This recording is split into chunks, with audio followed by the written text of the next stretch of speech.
Bienvenue dans ce premier full day of eating où on va vous montrer ce qu'on mange toute la journée. Une journée où on est là tous les deux, donc c'est cool. À la fin de la journée, on vous donnera les macronutriments détaillés, les calories de la journée. Et on va commencer par un petit caf traditionnel. Ce matin, on va commencer par des crêpes à la farine de sarrasin, au lait écrémé et avec des œufs et de l'eau. La recette elle est simple. 250 g de farine de sarrasin, 500 ml de lait, 4 œufs. On mixe tout et on fait les crêpes.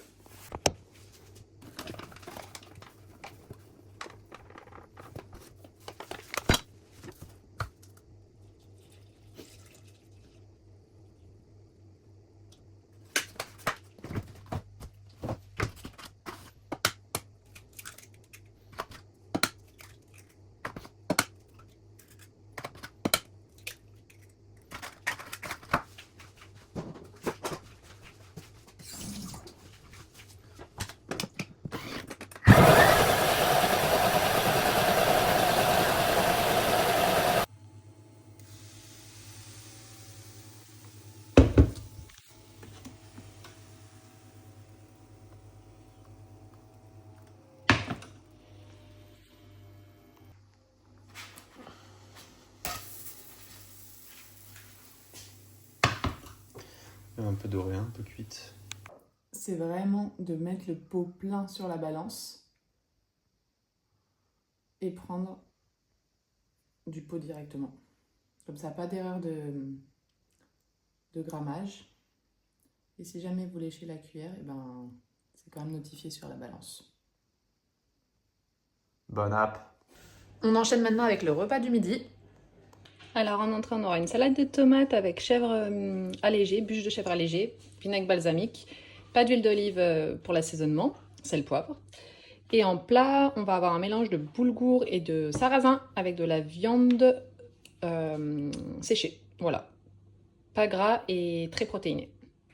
Et pour le dessert, on enchaîne avec 2 énormes bols de cornflakes avec du lait écrémé et du Nesquik moins de sucre. Du coup, attendez, je vous montre les emballages.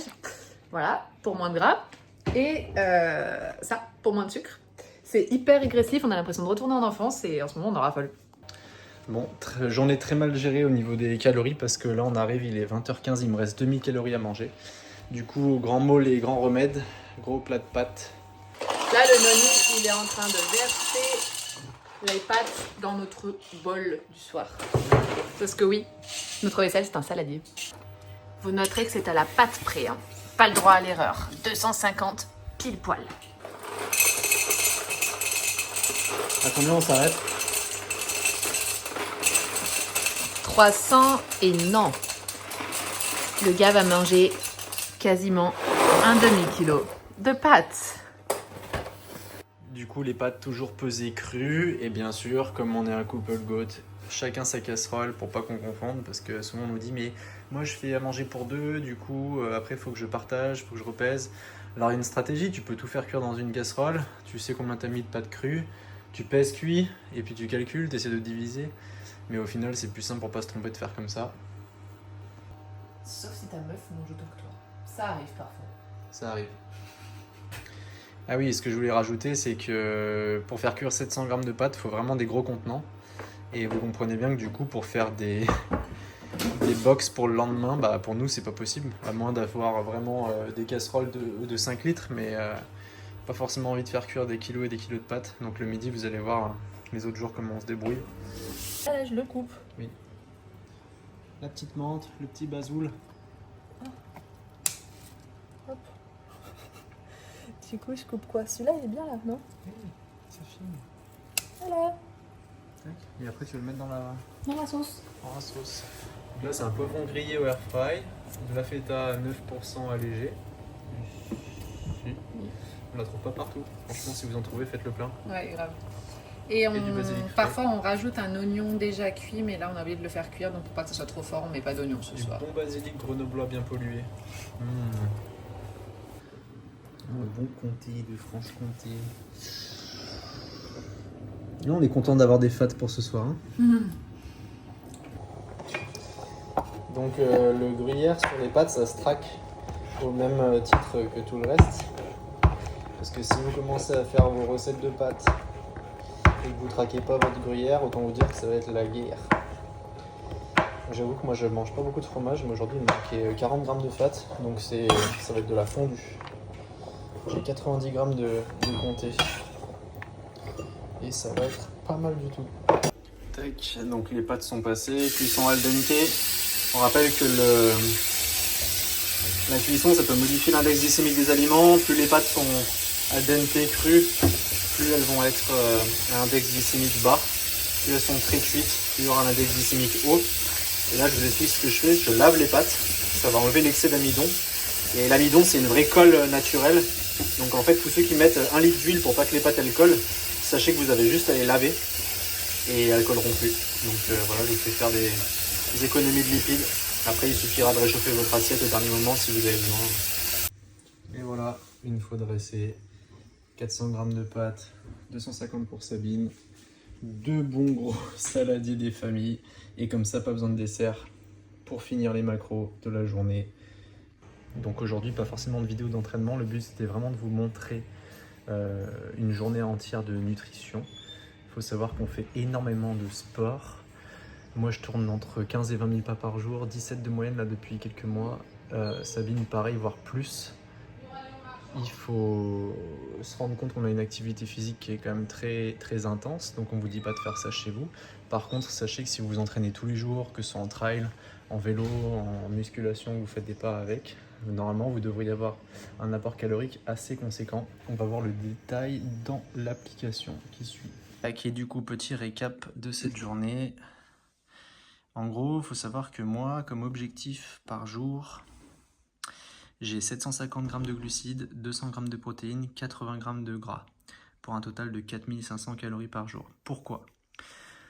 D'après la science, il faut 1,8 à 2,2 g de protéines par kilo de poids de corps par jour. Pardon, je vais y arriver. Donc je suis un petit peu au-dessus du nombre, même parce que sinon je suis obligé de manger trop de glucides, vous verrez pourquoi ensuite. C'est la fourchette haute, les 200 g de protéines. Ensuite, le gras, pour être en bonne santé, il faut 1 g par kilo de poids de corps de lipides, pour tout ce qui est fonction système immunitaire, hormonal, endocrinien, libido. Donc si vous tombez facilement malade ou que vous n'êtes pas trop excité au lit, sachez que vous n'avez peut-être pas assez de lipides dans votre alimentation. Et donc tout le reste des calories, ça doit venir des glucides. Souvent tabou, banni, critiqué, les glucides, il faut manger pas beaucoup de sucre, il ne faut pas manger beaucoup de sucre le soir, il faut manger des sucres avec un index glycémique bas, etc. Les glucides, on est bien d'accord que c'est la seule chose qui varie dans votre alimentation. Normalement, le nombre de protéines, il doit être autour des 1, 1,5 pour être en bonne santé, 2 ou plus si vous faites beaucoup de sport, plus de 3, bon, c'est un petit peu compliqué. Il n'y a pas forcément de preuve que c'est plus utile que 2. Le gras, 1 g par kilo de poids de corps. Et le reste, c'est des glucides. Donc si vous vous dépensez énormément, il faut manger énormément de glucides. À savoir que vos glucides, vous le stockez dans votre corps sous forme de glycogène, dans le muscle, dans le foie. Et c'est votre réserve d'énergie. Si vous n'en avez plus, effectivement, vous allez taper dans le gras, dans vos réserves d'énergie qui sont sous forme de gras. Et donc, pour aujourd'hui, j'ai atteint un quota de 79 g de lipides, 732 g de glucides, 205 g de prot pour un total de 4400 kcal. En vrai, c'est pas si mal pour une journée où j'ai pas du tout bien géré mon alimentation. Le petit-déj et le déjeuner surtout étaient très pauvres en calories. J'ai pas pu faire de goûter parce qu'on est sorti faire des courses et on s'est entraîné tard. Donc c'est bien rattrapé avec le repas du soir. Du coup, je vais faire le même topo que Léo, je vais vous montrer mes données à moi. Aujourd'hui, je finis la journée avec 3652 calories, vous avez la répartition sur toute la journée. Rapport, on est là, on va dans objectif, que je vous montre un peu moi ce que je cherche. À partir d'aujourd'hui, j'ai augmenté, depuis ce matin, j'ai augmenté à 3700 calories mes apports journaliers. J'étais à 3500 la semaine dernière. J'ai fait une escale à 3600. Et en fait, j'augmente à chaque fois mes calories quand je vois que mon poids sur la balance stagne. Mon but à moi est de prendre en masse musculaire et très peu en masse grasse, le moins possible. Donc, ça se fait très progressivement. Quand j'ai commencé ma prise de masse, j'étais à 2300 calories, juste pour vous montrer le chemin parcouru. Sur la répartition des macros, je mets 2 fois mon poids de corps en protéines, un peu plus, 140 grammes. En grammes, je mets 75 grammes, je mets un peu plus que 1 gramme par kilo de poids de corps, tout simplement parce que je suis gourmande et que je suis moins rigoureuse que Léo sur ça. J'ai tendance à me faire un peu plus plaisir, donc par jour, je m'autorise 75 grammes. Je reverrai ce chiffre à la baisse si un jour mon image dans le miroir ne me convient plus, mais pour l'instant ça va, donc je laisse. Et tout le reste, comme il a dit, c'est des glucides. Donc on complète tout le reste avec des glucides, ça représente 616 grammes de glucides par jour. Voilà. Voilà, on espère que la vidéo vous aura plu. On vient de finir de manger, donc c'est On a le ventre plein. bien costaud. N'hésitez pas à mettre en commentaire si vous avez des questions, ce que vous voulez voir sur la chaîne. Et puis on vous dit à la prochaine. À bientôt. Ciao, ciao.